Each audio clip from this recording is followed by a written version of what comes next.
Au mariage, John est parti après avoir reçu un SMS de son premier amour. Je serrai les dents et appelai mon ennemi juré. Veux-tu m'épouser? Après notre mariage, je ferai tout ce que tu voudras. À elle, autre bout du fil, un léger rire se fit entendre. Ne le regrette pas, c'est tout. J avait demandé Eric en mariage. À un mariage qui n'était même pas le mien. Eric n'a pas tout de suite dit oui.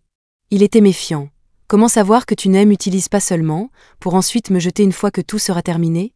En regardant les invités agités, je serrai les dents et dis « Je ferai tout ce que tu voudras après notre mariage ». À travers le téléphone, j'y entendis Eric rire doucement. Sa voix était calme et décontractée. « Attends un peu, je viens t'aider à renverser la situation. » Il ne plaisantait pas. Eric est arrivé et elle n'a pas fait que renverser la situation. Tout le monde savait qu'il était en fait le tout premier amour de celle qui était le premier amour de John. Son statut était bien au-dessus de celui de John. Je ne m'attendais juste pas à ce qu'il arrive si vite. Moins de 5 minutes après avoir raccroché, il apparut en costume blanc, juste devant moi. Alors qu'il s'avançait vers moi, le silence se fit dans la salle, puis elle bruissa comme une goutte d'eau tombée sur de l'huile chaude. Et n'importe qui elle aurait pris pour le marié initial. Voyant ma surprise, Eric haussa un sourcil et un air taquin. Quoi? Impressionné par mon physique? Je lâchai. Comment es-tu arrivé si vite? Eric. J'y avais de toute façon l'intention de m'incruster au mariage. Je levai les yeux au ciel, ne croyant pas un seul instant à son histoire. Le reste du mariage se déroula sans accroc. L'officiant fit un discours, nous échangeâmes les alliances, puis il annonça « Le marié peut embrasser la mariée maintenant ». Instinctivement, je reculai. Ma réaction fit s'assombrir le regard d'Eric. Il me tira contre lui, me regarda avec les yeux espiègles des Invoriens, et dit « Annie, si tu as des doutes, c'est le moment ». Je me forçai à le regarder, qui a dit que je le regrettais. Bien. Eric semblait détendu, mais son regard était défiant. Alors embrasse-moi. Je me hissai sur la pointe des pieds, penchant mon menton vers les lèvres d'Eric. C'est là que je remarquai à quel point elles étaient parfaitement dessinées. Peut-être étais-je trop lente, car Eric gloussa doucement. L'instant après, il se pencha et ses lèvres chaudes se pressèrent contre les miennes. Nous étions si proches que je perçus sur lui une fraîche odeur de pain. Sa grande main chaude se posa derrière ma tête, ses yeux souriants, joyeux mariage. J'y avais en fait épousé mon ennemi juré.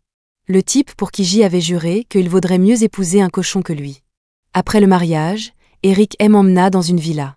Je levai les yeux et demandai « C'est notre nouveau chez nous ?» Eric détacha sa ceinture. « Si ça ne te plaît pas, on peut choisir un autre endroit où tu peux refaire la déco comme tu veux. » Ce que je voulais vraiment dire, c'était « On va vivre ensemble ?» La villa semblait fraîchement rénovée. Par coïncidence, c'était tout à fait mon style, épuré et chic. Même les couleurs étaient toutes dans les tons chauds, ce que j'y adorais. Les hommes ne sont-ils pas censés préférer les gris foncés et froids? Je jetai un coup d'œil à Eric. Pendant une fraction de seconde, j'y ai presque cru qu'il avait vraiment l'intention de s'incruster au mariage. Je secouai la tête, pensant que je perdais la tête. Eric me conduisit à la chambre principale à l'étage. Il sortit une chemise du placard et me la tendit. « Prends une douche et repose-toi. Porte ça pour l'instant. » Puis il sortit. Je demandai « Tu ne restes pas ici ce soir ?» Eric se retourna. « Voyons comment tu te sentiras après t'être reposé. » Habitué à m'affronter à lui, je ne pouvais pas le laisser prendre le dessus. Je relevai le menton, je suis en pleine forme. Eric revint, déboutonnant sa chemise, pas après pas. « Tu es sûr ?» Je hochai la tête. « Bien sûr. » Eric gloussa. « Très bien. » Il jeta sa chemise de côté. Bon sang, il avait un corps magnifique. Des abdos en béton, tout en muscles. Et glutis difficilement. Honnêtement, je n'avais jamais vu le corps d'un homme adulte de près. Même si ce n'était que le haut du corps. Les yeux d'Eric s'assombrirent l'instant d'après, il me souleva et me jeta sur le lit moelleux. Il était comme une bête prête à bondir. Non habitué à cela, j'y eus peur et le repoussai instinctivement. Eric jeta un coup d'œil à mes mains appuyées sur sa poitrine et ricana. « Tu le regrettes ?» Il gloussa, roula hors du lit, ramassa sa chemise et commença à partir. Je l'arrêtai, Eric. Il se retourna, le visage inexpressif. « Oui ?» Je lui demandai. « Tu ne penses pas que je ne fais que t'utiliser ?» Eric répondit par une question. « Et n'est-ce pas le cas ?» Je dis. « Non, ce n'est pas le cas. » Et l'expression d'Eric resta impassible, d'accord. Il se retourna pour partir. J'y avoue, son indifférence me blessait. Je sautai du lit et courus dans ses bras. Je le sentis se crisper. Je levai les yeux vers lui depuis ses bras, une pointe de défi dans le regard. « Eric, tu ne veux pas ta nuit de noces ?» Eric baissa les yeux vers moi, son regard sombre et compliqué, sa pomme des Adam remua sa voix était rauque. Maintenant, il n'y a plus de retour en arrière. Eric, à 18 ans, était solaire, beau et audacieux. Il me relevait et disait « Annie, la peur ne mène à rien. Si quelqu'un t'intimide, rends les coups, même si tu perds. Une fois qu'ils sentiront la douleur, ils n'oseront plus jamais t'embêter. » Plus tard, personne n'osa plus m'embêter.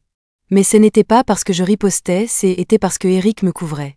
En y repensant, c'était probablement la période la plus paisible entre Eric et moi. Maintenant, je me demande, quand les choses ont-elles commencé à mal tourner. La voix rauque d'Eric vint des au-dessus de moi, un peu agacée. Il me prit le menton et dit « Annie, tu as la tête dans les nuages à un moment pareil ? On dirait que je ne fais pas assez d'efforts. » Il dit cela et me mordit la lèvre. Eric, à 28 ans, était toute force et énergie. Finalement, il se pencha, avala mes larmes, et d'une voix impuissante, à moitié riante, il demanda « Tu vas encore planer à l'avenir ?» Entre deux reniflements, je me plaignis à lui, espèce d'idiot. Eric ne se fâcha pas. Il s'allongea à côté de moi, me tira dans ses bras et me tapota doucement le dos.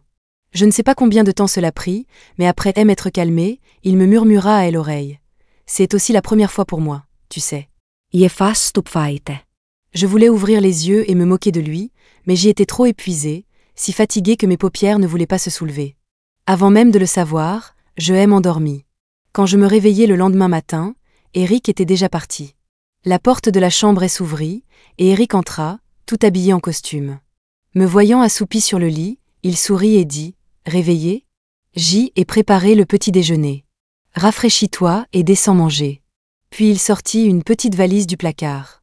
Je demandai « Qu'est-ce que tu fais ?» Eric sourit « Voyage des affaires. Des problèmes sont apparus à la succursale, alors je dois m'en occuper. » Il posa la valise et vint au lit, et s'agenouillant sur un genou. Il me toucha le front et demanda « Tu penses pouvoir gérer la journée seule ?» Je repoussai sa main et dis d'un air défiant « Qui penses-tu sous-estimer ? Comme si j'y avais du temps à te consacrer. J'y ai aussi beaucoup de travail aujourd'hui. » Eric hocha la tête, contente de l'entendre. Il m'aida à sortir du lit et dit que c'était l'heure du petit déjeuner. Je sautai du lit, et le regard d'Eric s'attarda sur ma poitrine. Je me retournai et lui jetai un oreiller au visage. « Eric. » Il attrapa l'oreiller avec assurance et sourit. Si je n'étais pas pressé ce matin, cet oreiller n'aurait pas été perdu. Il se pencha et me murmura à l'oreille. Je le garde pour plus tard. Eric avait préparé un petit déjeuner simple, 2 œufs au plat, 2 verres de lait et quelques épis de maïs. Même s'il était pressé, il avait quand même pris le temps de préparer le petit déjeuner. Cela remua en moi une étrange chaleur. Peut-être qu'épouser Eric n'était pas le pire choix. Après le petit déjeuner, Eric partit pour son voyage, et je me dirigeai vers le travail. Dès que j'y entrai dans le bureau, je tombai sur Jenny. Elle me traîna dans son bureau, referma la porte derrière nous et chuchota des urgences. « Pourquoi es-tu même au travail aujourd'hui ?» Je ris et lui demandai en retour. « Pourquoi ne le devrais-je pas ?» Jenny me lança un regard noir. « Ne fais pas l'idiote. J'y étais demoiselle des honneurs hier. Annie, changée de mariée à la dernière minute, tu voulais juste te venger de John ? » « Non, dis-je. » Soulagée, Jenny soupira. « Tant mieux. Tu n'as probablement pas non plus regardé ton téléphone hier soir avec Eric. Pas vrai ? Qu'est-ce qui s'est passé ? Demandai-je. John et Vivian font de nouveau le buzz, dit Jenny avec un rire froid. Maintenant, il y a des photos comme preuve. Ils sont l'un sur l'autre. On dirait qu'ils sont sur le point de l'annoncer officiellement. Je me contentai de sourire, ne ressentant plus aucune émotion. Jenny continua de fulminer. Comment de telles personnes sans vergogne peuvent-elles exister ? Les parents de Vivian ont pris les biens de ta famille, et Vivian t'a pris ton petit ami. Quelles créatures éhontées sont-elles ? Je gloussa, cela n'a plus rien à voir avec moi. Jenny hocha la tête, exactement, bon débarras. Au fait, as-tu pris ton petit déjeuner ? J'y ai pris 2 patates douces au four en venant. Elle m'entendit une à travers l'emballage, en souriant. Tu vois comme je suis bonne avec toi ? Je savais que les patates douces au four sont ton dessert préféré. Honnêtement, je n'avais jamais entendu dire que c'était un dessert jusqu'à présent.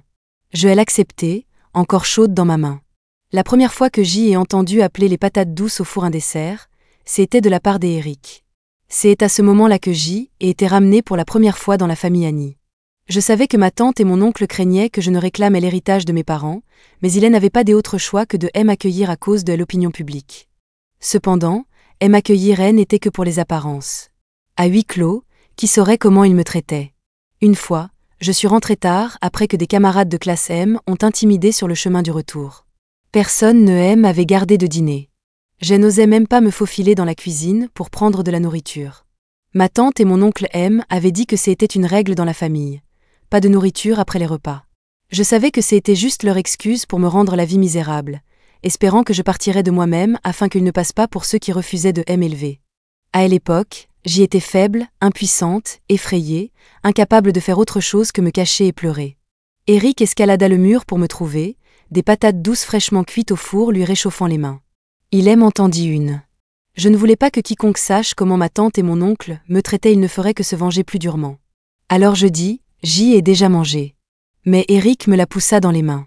Qui a dit que tu n'avais pas mangé? C'est un dessert, compris? Une petite douceur après le repas. C'était la meilleure patate douce au four que j'y ai jamais mangée. Mais cette nuit-là, ma tante fit irruption dans ma chambre et me gifla violemment au visage. Avec un regard froid sur le visage, comme si elle toisait un ennemi, elle dit « Annie, tu es exactement comme ta mère, à flirter avec les hommes si jeunes. Sais-tu que Eric et Vivian sont fiancés depuis qu'ils sont enfants? Es-tu si éhontée que tu volerais le futur mari de ta propre sœur? » Je me fichais de ce qu'elle disait de moi, mais je ne la laisserai pas parler de ma mère comme ça. Je retins mes larmes et dis « Comment oses-tu calomnier ma mère? Elle n'était rien de tout ça. » Ma tante ricana « Oh, si. Si elle ne s'était pas éclipsée pour un rendez-vous, tu n'aurais pas disparu. Et si ton père n'était pas allé te chercher, il n'aurait pas eu cet accident. » Je la repoussai, les larmes coulant à flots. « Tu mens. Maman n'était pas sortie pour un rendez-vous. Ne crois pas que je ne sais pas. C'est grand-mère qui a causé leur mort. » Je courus hors de la maison en pleurant. Eric vivait à côté, et je courus chez lui, sonnant à la porte. Ce n'est pas Eric qui répondit, ce fut leur majordome. Il secoua la tête en me voyant, disant « Eric n'est pas là. » Et m'accrochant à cette dernière lueur d'espoir, je demandai « Quand reviendra-t-il » Le majordome secoua de nouveau la tête. « Pas sûr. Les parents d'Eric sont vraiment déçus par cela, ils pourraient le faire transférer dans une autre école. » Cela me secoua, comme si mon dernier espoir était sur le point de se briser. Je me retournai pour partir, mais me ravisai et demandai timidement « Eric et Vivian avaient-ils vraiment des fiançailles d'enfance ?» Le majordome me fit un sourire impuissant. C'était juste une plaisanterie entre adultes. C'est une nouvelle ère qui fait encore des mariages arrangés? Il y avait donc bien un arrangement. J'y essayai de me forcer à sourire. Avec le recul, ce devait être un sourire plus laid qu'un pleur. Il n'y a pas beaucoup de salut dans ce monde. Mon monde replongea dans l'obscurité. Une semaine plus tard, Eric apparut à l'école. Nous gardâmes nos distances en silence. Et le lendemain, j'y appris qu'il était là pour s'occuper des formalités de transfert. Ce soir-là, il pleuvait fort, et j'y entendis Vivian pleurer dans la chambre voisine, voulant être transférée des écoles avec Eric. Bien sûr, ma tante et mon oncle ne seraient pas d'accord, surtout depuis que la famille d'Eric venait de faire faillite. Je l'ai découvert plus tard. Les parents d'Eric n'étaient pas à l'école à ce moment-là, probablement occupés à gérer la faillite de l'entreprise. Vivian sortit en trombe. Je ne sais pas pourquoi, mais je posai mon stylo et courus à la fenêtre, tirant les rideaux. La pluie s'était un peu calmée, et je vis une silhouette élancée près du portail en fer. Tenant un parapluie noir, il regarda à l'intérieur de la villa. Ensuite, le portail s'ouvrit, et une silhouette se précipita dans ses bras. C'était Vivian. Je refermai les rideaux immédiatement. Cette pluie éteignit la moindre petite étincelle d'espoir naïf que j'y avais. Je retournai à mon bureau, repris mon stylo. Je savais que je devais devenir plus forte, car la vengeance que j'y attendais n'avait pas été accomplie, et ceux qui méritaient une punition couraient toujours en liberté. Eric redémarra la voiture. « Tu veux dîner dès à bord ?» Sortant de mes pensées, je répondis « Allons dès à bord chez moi prendre quelques affaires. » Eric dit « D'accord. » Eric conduisit sans effort directement jusqu'à mon immeuble des appartements. Soudain, je réalisai que je ne lui avais pas dit mon adresse. Comment savais-tu où j'y habitais? Et il semblait aussi connaître son chemin. Ce n'était certainement pas sa première fois ici. Eric sourit, détachant sa ceinture. « Montons. » Je le suivis, choqué quand il appuya sur le bouton de l'ascenseur pour mon étage. « Eric, tu es un harceleur bizarre ?» Eric se retourna, l'air offensé. « C'est comme ça que tu parles à ton mari ?» Moi, Alors, comment savais-tu l'adresse de mon appartement? Et l'étage aussi? Eric me tapota doucement la tête de nouveau, en riant, espèce de sotte. Sérieusement, se faire taper sur la tête et traiter de sotte 2 fois en une journée? Où est ma dignité? J'y avais toujours vécu seule, donc ce n'était qu'un appartement avec une chambre. Après m'être affairée avec les préparatifs du mariage, l'endroit était un désordre. Je poussai Eric dehors. Peut-être attendre dehors pendant que je range un peu? Eric retira sa veste, retroussa ses manches. Pourquoi? Quelque chose que je ne devrais pas voir? Pas vraiment. Eric entra dans mon placard, jeta un coup d'œil. Je pensais peut-être trouver des affaires d'un type que tu ne voulais pas que ton mari voie. Il me tapota de nouveau la tête, souriant. Bien, tu sais ne pas ramener des hommes au hasard à la maison. Je repoussai sa main, levant les yeux au ciel. Tu es insupportable. Eric rit. C'est ça, insupportable? Peut-être que je dois te montrer ce qu'est vraiment l'insupportable. Eric me fit pleurer de nouveau, en plein dans mon appartement. Après, il me tira contre lui, la satisfaction sur le visage, embrassa mes lèvres. Oui, ton lit est vraiment plus doux. Est-ce que je voulais le virer ou quoi? Je ne m'attendais pas à ce que Vivian se pointe au bureau. Elle fit irruption comme si elle était chez elle. Je ne veux plus de John. Tu peux le récupérer. Mais tu dois me promettre de laisser Eric tranquille. Je composai le numéro de ma secrétaire, Lisa, et lui demandai « Veuillez raccompagner mademoiselle Vivian à la sortie ».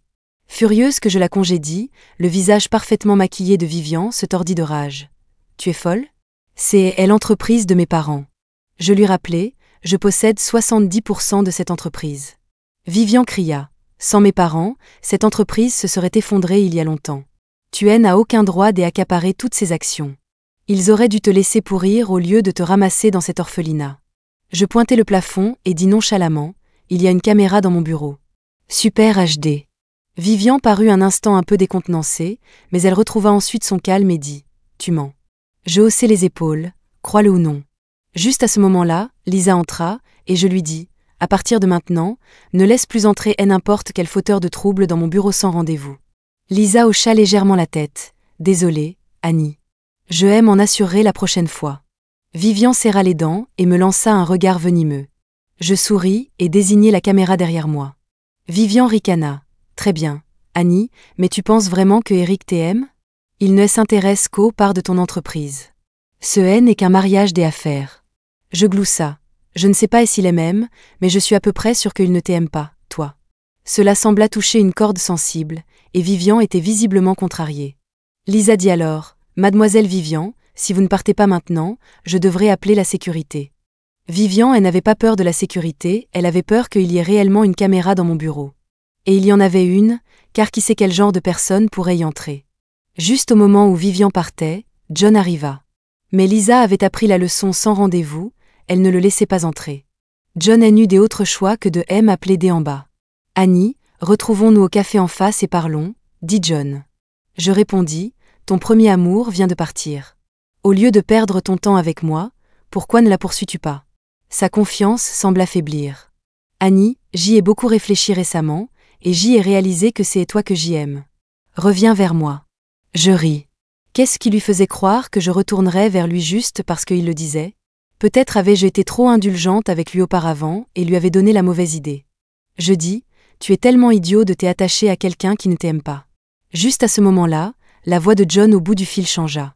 Eric? Qu'est-ce que tu fais ici? Je fus surprise et raccrochée, me précipitant hors de mon bureau. Dès que je sortis de l'ascenseur, je vis Eric face à face avec John, la tension palpable dans l'air. Eric était plus grand et plus musclé grâce à des années d'entraînement, il avait donc naturellement le dessus. Alors que je m'approchais, les deux hommes commencèrent à parler en même temps. J'y ignorais John et marchai vers Eric. « Qu'est-ce qui t'amène ici ?» demandai-je. Eric brandit une pièce d'identité et un livret de famille, elle l'air un peu agacée. « Annie, tu as oublié qu'aujourd'hui, c'est le jour pour récupérer notre livret de famille ?» Rapidement, je passai mon bras sous le sien, souriant et tapotant mon sac. Comment aurais-je pu oublier? Je suis tout à fait prête. Ma démonstration des affections sembla alléger son humeur. Bien, allons chercher le livret. John se plaça soudain devant nous, l'air choqué et déçu. Tu vas l'épouser? Eric ne dit pas un mot, le repoussa juste et continua de marcher avec moi. Ne t'occupe pas de ce fou, dit-il.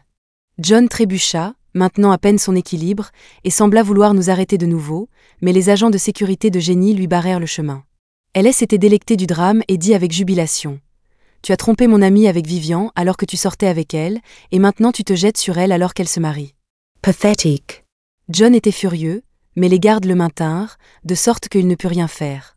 Après avoir expédié les formalités, attendu, signé, pris des photos, obtenu des tampons, prêté serment, je me retrouvai mariée à Eric. En sortant de la mairie, je regardai le livret de famille rouge dans ma main, me sentant un peu irréel. Eric me le prit, fourrant les 2 livrets dans sa veste. Nonchalamment, il dit, plus en sécurité avec moi. Je protestai. Pourquoi ne serait-ce pas en sécurité avec moi? Il tapota sa poitrine où les livrets étaient rangés. C'est moi qui ai besoin d'être protégé. Pourquoi avais-je l'impression que ce type devenait de plus en plus effronté de minute en minute? Peut-être parce qu'après avoir obtenu le livret de famille, Eric se sentait plus en sécurité quant à notre relation. Il devint encore plus occupé qu'avant, partant tôt, rentrant tard. Parfois, il me tirait dans une étreinte fraîche au milieu de la nuit. Au début, j'y étais mal à l'aise, mais avec le temps, je m'y suis habitué. J'y ai même trouvé un endroit confortable où je pouvais m'endormir instantanément. Eric embrassa le sommet de ma tête et dit « Dès ici la semaine prochaine, tout sera réglé.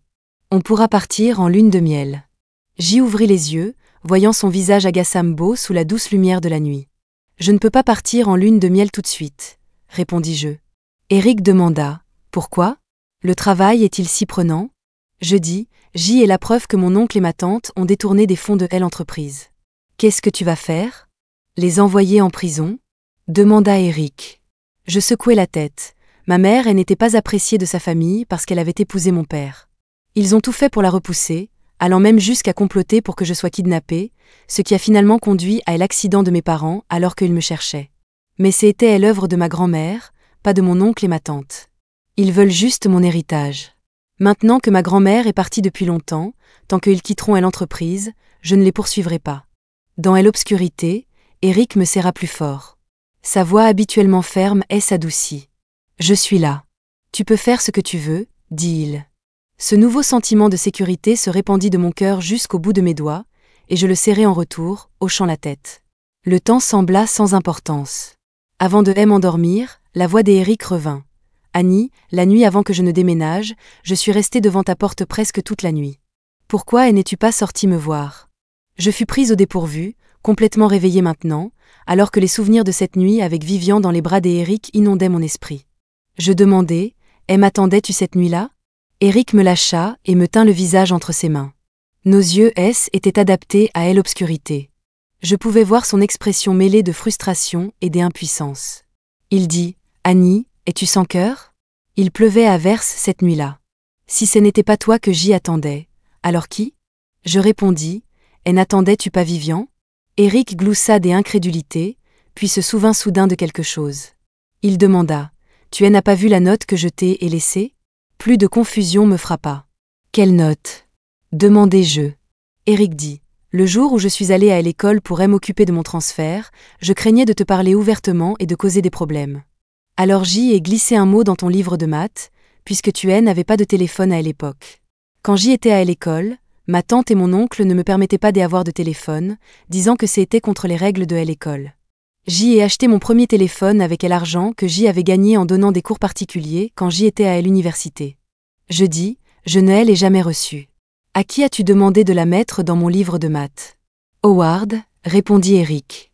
Je dis, tu ne savais pas que Howard aimait Vivian? Eric eut l'air perdu. Je ne savais pas. Alors tu n'as jamais vu la note? Tu n'as jamais réalisé que j'y attendais devant chez toi presque toute la nuit? Je n'ai pas vu la note. J'y ai juste pensé que tu attendais Vivian. Après tout, n'étiez-vous pas promis l'un à l'autre depuis l'enfance? Eric s'assit dans le lit avec un cri de surprise. Quelle promesse! On ne dit pas des choses pareilles, c'est mauvais pour les relations. Je ris de son emportement et dis, pourquoi tant d'agitation? Ma tante m'a dit que toi et Vivian étiez soi-disant promis. Eric était encore plutôt contrarié, comme si on lui avait jeté un gros scandale à la figure. Tu l'as juste cru? Annie, tu plaisantes? Je lui tapotai l'épaule pour le réconforter. Pas besoin d'être si contrarié. Je n'y ai pas cru non plus au début, mais j'y ai même demandé à Charles, le majordome de ta famille, et il a confirmé. Eric répondit avec colère, il a menti. Je n'ai jamais promis à qui que ce soit. Appelle mes parents tout de suite si tu ne me crois pas. Il tendit la main vers son téléphone. Je le rassurai rapidement, il est tard. Ne dérange pas tes parents. Je te crois, d'accord ? Eric se recoucha, me tirant de nouveau dans ses bras, insistant, je dois laver mon honneur là-dessus. Je gloussa dans ses bras et eus une des meilleures nuits de sommeil. Le lendemain matin, dès que je me réveillai, Eric me pressa son téléphone contre l'oreille. Eric dit, c'est ma mère. J'y entendis la voix amusée de sa mère. Annie, est-ce que Eric vous a réveillé ? Je ris et dis, bonjour. Non, Eric ne m'a pas réveillé. Je suis levée à mon heure habituelle. La mère d'Eric gloussa. Désolée d'avoir manqué votre mariage, mais nous en planifions un autre en France. Tout est prêt, nous en attendons plus que vous deux. Je chuchotai à Eric. Étais-tu occupé par les préparatifs de mariage ces derniers temps ? Eric répondit paresseusement, moitié préparatifs de mariage, moitié travail. Sa mère continua. J'y ai entendu dire que vous aviez mal compris que Eric était promis à Vivian depuis l'enfance ? Je vous assure, rien de tel. Nous ne sommes pas si proches de la famille de votre tante. Je ris et dis, j'y ai mal compris Eric, alors. Sa mère rit, pas de souci, les malentendus arrivent. Eric tient à sa réputation. Bref, assez parlé, c'est l'heure du petit déjeuner, à bientôt. Je hochai la tête, d'accord, au revoir, maman. Sa mère répondit, au revoir. Après avoir raccroché, Eric haussa un sourcil. Maintenant, tu vois que J était lésé ? Je remarquai avec un amusement incrédule. Un appel longue distance était-il nécessaire pour éclaircir un malentendu aussi mineur ? Eric faillit rire. Il s'agit de mon intégrité, de ma fidélité, comment cela peut-il être mineur ? Je dis, d'accord. Eric, il semble que tu tiennes beaucoup à moi, n'est-ce pas ? Les oreilles d'Eric devinrent rouges alors qu'il hésitait avant d'acquiescer d'une voix rauque. Son air timide me fit rire, et je demandai, si tu tenais tant à moi, pourquoi ne m'as-tu pas cherché plus tard ? Eric rétorqua, qui a dit que je ne l'ai pas fait. L'entreprise de mon père a fait faillite pendant ma 2e année des universités, et nous avons dû tout vendre et retourner chez nous. Papa avait une petite usine alimentaire là-bas, notre seule chance de nous en remettre. C'est à ce moment-là que papa a commencé à m'apprendre à gérer l'entreprise.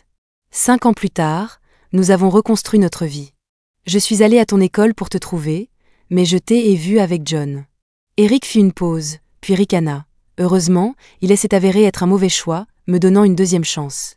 Notre entreprise n'était pas initialement dans les services des informations partagées, j'y ai ajouté cela juste pour me rapprocher de toi. Les gens disent que nous sommes des rivaux commerciaux, en compétition pour des marchés. Honnêtement, Annie, t'ai-je déjà saboté ? Chaque fois qu'un projet se présentait, n'ai-je pas toujours trouvé des moyens de m'associer à ton entreprise ? Ils ne peuvent pas sérieusement penser que leur entreprise avait besoin des aides, n'est-ce pas ? J'y ai réfléchi. Eric avait en effet seulement taquiné occasionnellement, mais ne m'avait jamais causé de tort. Ses commentaires étaient plutôt des conseils, soulignant mes erreurs de travail. Eric, tu es plus rusé que je ne le pensais. Si je ne l'étais pas, comment aurais-je pu conquérir ma future femme ? Et si J avait épousé John ce jour-là ? Pas question. Vivian aurait semé le chaos, et je me serais incrustée au mariage. Il était sérieux quand il a dit qu'il s'incrusterait au mariage. John tenta de me joindre plusieurs fois encore, mais Eric le chassa à chaque fois. La dernière fois, il a même fait pression sur l'entreprise de John, le forçant finalement à reculer. Quant à la famille de mon oncle, une fois que J ait montré des preuves de leur détournement de fonds, ils n'ont eu d'autre choix que de quitter l'entreprise discrètement pour éviter la prison. La plus grande surprise fut Vivian. Quand elle ne put pas se rapprocher d'Eric, elle s'accrocha désespérément à John. Mais la mère de John, n'était pas facile à gérer, et n'avait aucune affection pour une ancienne artiste comme Vivian. D'une manière ou d'une autre, Vivian la contraria, ce qui conduisit à une déclaration publique de la mère de John. Vivian a gâché le beau mariage de mon fils. Une maîtresse qui tente d'épouser quelqu'un de notre famille ? Jamais. Cela a marqué Vivian du sceau de maîtresse dans les médias. John perdit tout intérêt pour elle, mais leur drame tordu continua de faire les gros titres. Rien de tout cela ne me concerne plus maintenant. Eric et moi venons de sortir de l'aéroport Paris-Charles de Gaulle. Dans 2 jours, nous aurons notre mariage et commencerons notre lune de miel.